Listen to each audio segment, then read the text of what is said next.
Hello people of the internet, my name is Eleonora and today I wanted to talk to you about the David by Michelangelo Buonarroti.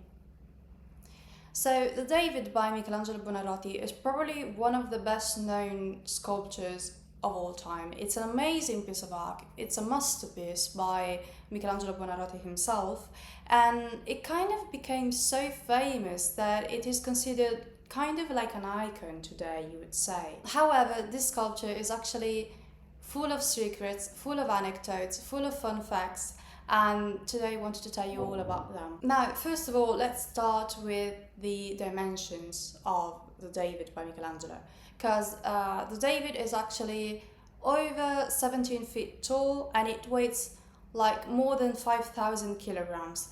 And the scale of this statue makes it the first one to be this big since the antiquity.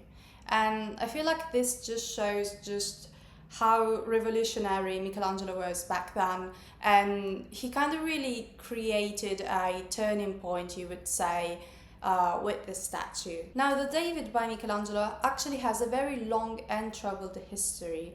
In 1464, a giant piece of marble was quarried in Carrara. Now, Carrara is a city in Tuscany that it's very famous for its marble. Apparently the marble from Carrara has like an amazing quality and it's very fancy, it's very expensive, even more expensive than normal marble.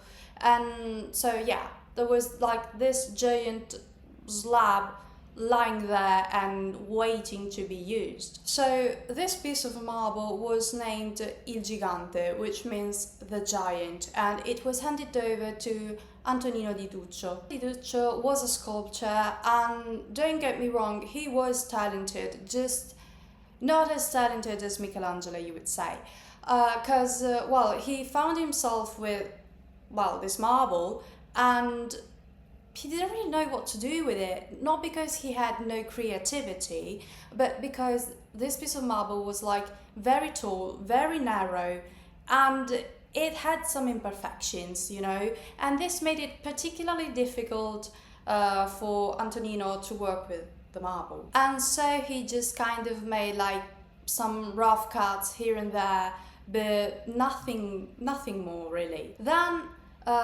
the giant was handed over to Antonino Rossellino, which was another sculptor, again talented but not as talented as Michelangelo, and he too thought that this piece of marble was impossible to work with. And so the slab just lay neglected for over 25 years in Florence and nobody really knew what to do with it. This is until 1501. A 26 years old boy named Michelangelo Buonarroti actually convinced the authorities that he was up to the challenge. So Michelangelo was handed over this marble, and he was asked to basically depict the David, the David that defeats Goliath. And so yes, Michelangelo said yes, and he started sculpting. Thing is, Michelangelo had like a very peculiar personality. Don't get me wrong, he was like probably one of the most talented sculptors of all time, and he knew that. But he had a way of working, a way of sculpting that was a little weird. For example, when he was working on the David, he wanted full secrecy. He wanted no one to see what he was doing. And so he just erected some wooden walls around the marble, and he would just work in full secrecy and no one was allowed to have a look. This went on for 3 years, because in 1504 the David was finally completed, and believe me, the Florentines loved it so much, because it was like incredible. The proportions, the dimension, everything, the beauty, it was magnificent, and the Florentines just really loved it. The Florentines just loved it so much that they decided to change the location for the David.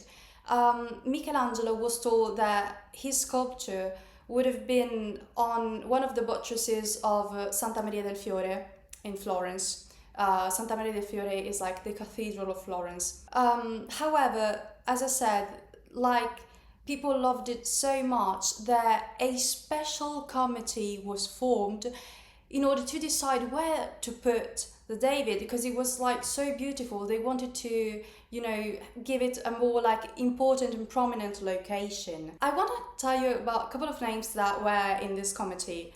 Leonardo da Vinci, Sandro Botticelli, Filippino Lippi, who we talked about in my last video. We talked about Filippo Lippi, who was Filippino's father. Then there also was Il Ghirlandaio, and just like the most important intellectuals of the time were in this committee to decide where to put the statue. Leonardo da Vinci thought that the marble was like very fragile, and so it needed to be protected. So Leonardo wanted to give it like a more, I would kind of say like a private location in order to, keep it safe. But keeping it safe meant keeping it kind of hidden, because if it was safe, it was not to be seen by the public so easily as they wanted. And rumor has it that Leonardo da Vinci and Michelangelo Buonarroti started hating each other because of this. So yeah, this is a fun fact. But anyway, they ended up following Filippino Lippi's idea, which was to put it right next to Palazzo Vecchio in Piazza della Signoria in Florence. Palazzo Vecchio is like the city hall of Florence, and Piazza della Signoria is like the most important square of Florence. So this was a big deal. Now, this is kind of like the story of the David, but there are a couple of fun facts that I wanted to tell you about. Well, some of you may already know this, but the David by Michelangelo actually has some like disproportion. Thing is, this was made on purpose, of course. Michelangelo was not one to just make mistakes. He was just too clever for that. He was just too talented. And so he did it on purpose. Well, as I said before, David was meant for the buttresses of the cathedral. So Michelangelo initially thought that the David would have been seen from like below. If seen from below, like a normal proportion wouldn't have worked. So Michelangelo decided to, represent David's head and David's hands a little bit bigger than what it should have been. This is because if the vision was actually to happen from below, in this way the David would have appeared as balanced, as beautiful, But this is a technique named optical correction, and it's actually very used in the history of art. But some scholars believe that his hands are a little bit bigger because they represent like action and willpower, while David's head would represent intelligence and forethought.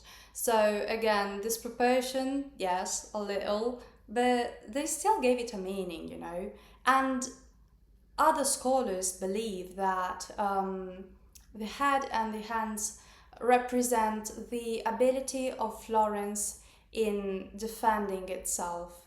Florence back then was like one of the most important cities of Europe. It was kind of like the center of the world. Everything revolved around Florence and Rome, because please keep in mind that in Rome there was the Pope. Pope still is in Rome today.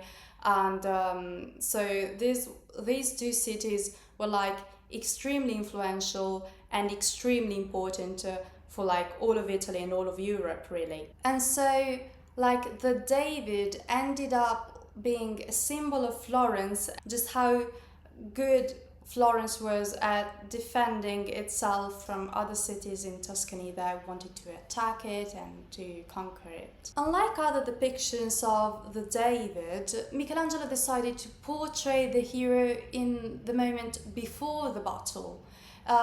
It was usual back then, of course we've got other versions of the David defeating Goliath, but usually David is always represented after winning, after defeating Goliath. while Michelangelo just decided to change this and to depict the boy, because please keep in mind that David was like, according to the Bible, David was like I don't know, 14, 15. He was a very young boy.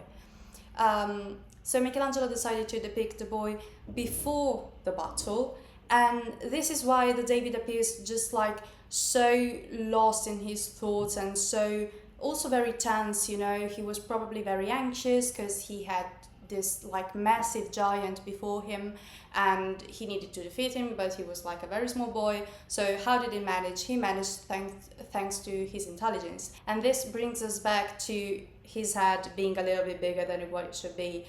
So, you know, in the end, it kind of makes sense, you know. Now, this is like a very sad anecdote, the one that I'm about to tell you. The David by Michelangelo was situated in Piazza della Signoria, and it stayed there until 1872.